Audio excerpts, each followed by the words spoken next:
ఉడకపెట్టుకున్న soya meal maker వేస్తున్నాను చూడండి. దీంతో నేను ఇప్పుడు వడలు వేస్తాను చూడండి.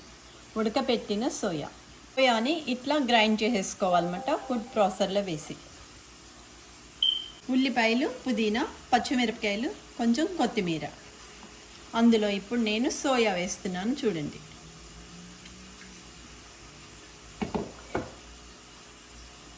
కొంచెం గరం మసాలా పౌడర్, కొంచెం అల్లం వెల్లుల్లి పేస్ట్, రుచికి సరిపడే ఉప్పు, కొంచెం కారం, కొంచెం పసుపు. ఇది పచ్చి శనగపప్పు 4 గంటలు నానబెట్టుకున్నాను. ఇది ఇప్పుడు గ్రైండ్ చేసుకొని వస్తాను చూడండి. శనగపప్పు ఇట్లా గ్రైండ్ చేసుకోవాలన్నమాట. ఇందాక నేను రెడీ చేసి పెట్టుకున్న మీల్ మేకర్లో ఈ శనగపప్పు వేస్తున్నాను చూడండి. ఇప్పుడు వడలు కూడా వేస్తాను. మీల్ మేకర్ వడలు. ఇదంతా శుభ్రంగా కలిపేసుకోవాలి. మీల్ మేకర్ వడల పిండి రెడీ అయిపోయింది. కమ్మటి నువ్వుల నూనెతో మీల్ మేకర్ వడలు వేస్తున్నాను చూడండి. నూనె కాగిందే లేదో చూద్దాం.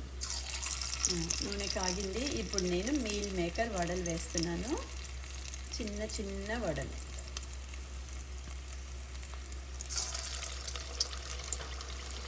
మీల్ మేకర్ వడలు చిన్న మంటలో వేగాలి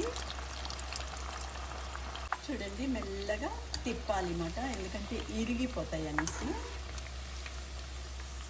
మీల్ మేకర్ వడలు చూడండి ఇట్లా వేగిపోవాలన్నమాట. మసాలా వడ రెడీ అయిపోయింది చూడండి. మీల్ మేకర్తో చేసిన వడ రెడీ అయిపోయింది.